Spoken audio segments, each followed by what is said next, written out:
Jurassic World Rebirth and Superman are now both playing in theaters, so it's time to review them both. And I'm sorry I was on vacation, that's why my reviews are late, so it's hard to make videos. But at the end, I'm going to compare them both and see which one's better. Starting off with Jurassic World Rebirth, this movie is a mixed bag. Positives: the movie has a great CGI for the dinosaurs.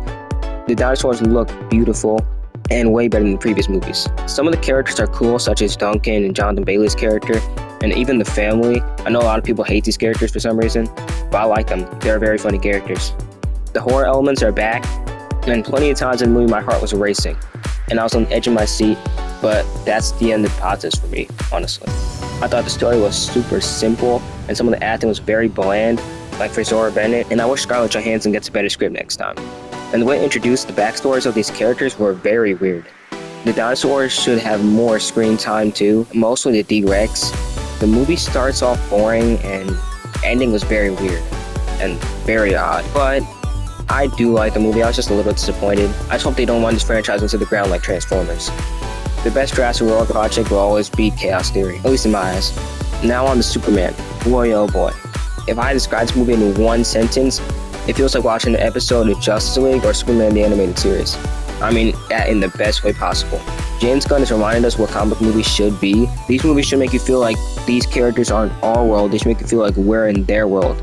We just got sucked into the pages of a comic book and none of this real world nonsense exists. And if you love Superman, not fake Superman, but real Superman, you're gonna love this movie. Starting off with the positives, David Cornswet, he perfectly embodies nerdy, goody two-shoes Superman and brought this character back to life after whatever happened in those movies. And whether it was saving a person or a dog or even a squirrel, just seeing Superman do good reminded us why we need Superman, and Superman's maybe the most iconic character of all time and he's no longer sidelined, finally. Lex Luthor, man's the definition of a hater.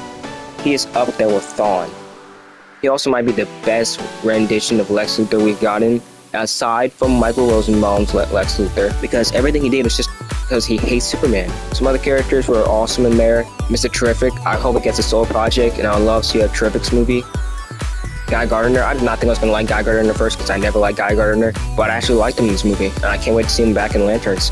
Hawkgirl was cool. I wish she was used more in the movie, but she'd probably be used more in some other project down the line, like maybe she'll be in Lanterns too. Lois Lane, thought Lois Lane was pretty cool too. Jimmy Olsen, Jimmy was okay in the movie. He's supposed to be like super nerdy. I don't think he was nerdy enough. He was supposed to be even nerdier than Clark. He felt too cool for me to be Jimmy Olsen. And the look of the movie looks amazing. Cinematography is great. I love the scenes and the Fortress of Solitude, and I can't believe almost everything in this movie was practical. Like even the robots. Everything in this movie was practical except for, the CGI parts like the monster and the kaiju. Really love that. Practicality is a big part of this movie. I love the scene when Superman's flying, and my favorite scene in this movie was when, spoiler warning here, sorry, I'm not going to spoil anything too big, but if you don't want to have any spoilers at all, fast forward the video about 15 seconds. But one of my favorite scenes in the movie is when Lex is trying to escape in the pocket dimension, he just shoves him out the way, and they start playing Superman music. I love that. So love that. And of course, the scene where Crypto is chewing on Lex like a chew toy. And the villains, Ultraman was pretty cool too. He definitely feels a lot like Bizarro. Now on to negatives. If you're not a big DC fan or a comic book fan like I am, then when you go see this movie, you're probably going to think that it's very fast-paced and a lot of the scenes are very rushed and don't have time to breathe. And sometimes it can be hard to understand what's going on if you're not a comic book fan. But I do think that you're still going to end up liking this movie. I just think that some people might be a little disappointed with how this movie is a little bit overstuffed. That's pretty much the only negative I have of this movie. I can't wait to see what they do next, whether it's Batman, Wonder Woman, Flash, Supergirl. I'm excited. And it's very fitting that Superman is the one to save DC. Okay, now for the comparison. When I'm comparing the plot, Superman does have a little bit of a messy script, and the story is a little bit rushed at times, but Jurassic World was the simplest plot I've ever seen in my entire life. So Superman easily wins plot. When it comes to CGI and visual effects, Jurassic World does look beautiful, and the dinosaurs look so extremely good that you almost believe that they're real and not extinct. So I might have to go with Jurassic World when it comes to visuals. When it comes to cinematography, though, Superman easily wins that. But CGI, Jurassic World wins that one. Suspensefulness, it's Jurassic World, because you actually believe some of the characters are going to die. Superman, you don't really feel like that. That's because, just love this character so much, especially Crypto. Love Crypto. Love to see animated.